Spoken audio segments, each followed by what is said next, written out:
Hello and welcome to the Kamla Show, where we bring you interviews and conversations with technologists, entrepreneurs, filmmakers, and other newsmakers from in and around the San Francisco Bay Area. My guest today is Zach Braff. We talk with him about his new film, Wish I Was Here.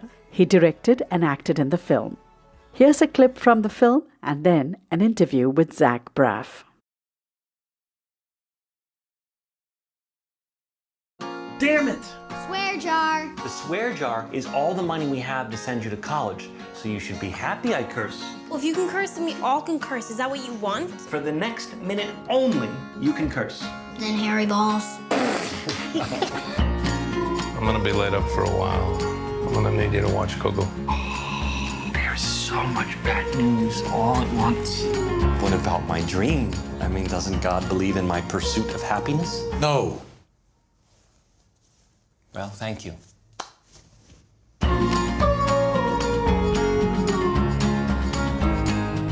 This is our father. You have to rally with me. Absolutely not. What's happening? This. Oh my. You let her shave her head? No, I was just innocently playing video games with the boy one. Tucker. Tucker, great kid.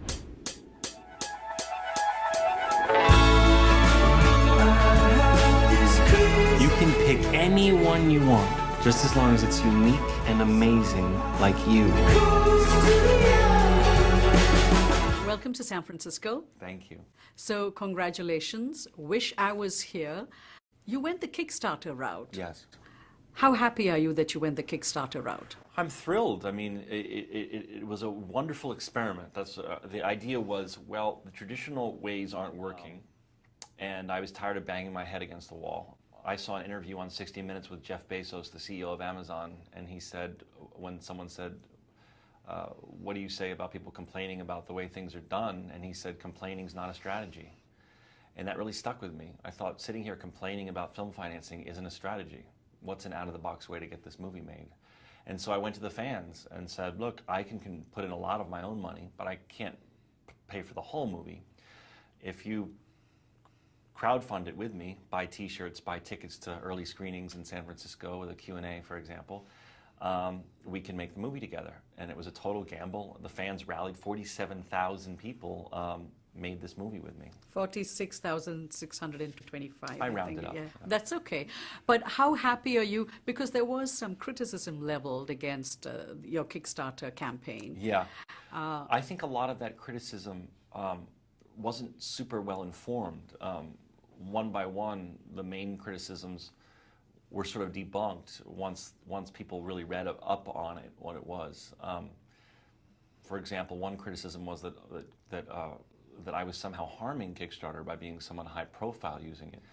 The CEO finally came out and said, actually the exact opposite is true. These high profile projects drive an insane amount of traffic to the site. These high profile people, if you will, marshal their entire fan base to the site, and those people, we can see from our data, go on to fund other projects.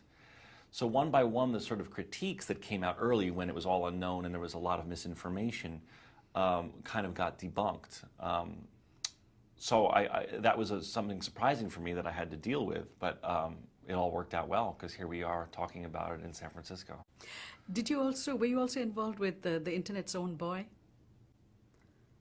The story of Aaron Swartz? Oh yes, I contributed to that. I myself contribute to a lot of Kickstarter projects because I love the site, and that was a film I financed, or I backed. I backed another one coming out called Video Games the Movie, which, you know, I just believed in the filmmakers. I saw their pitch just like people saw mine, and I said, I want that movie to get made. And so I'm not just someone using it for my own self. I back tons of people on Kickstarter. So the movie is very interesting because I will not give away the story, but you take a hard look at your own profession and how everybody doesn't make it. Yeah. And you have a line there, I think you told in an interview, the clock is running out, I have so much I want to do, am I doing it right? You waited 10 years to do something right with this movie? Mm-hmm.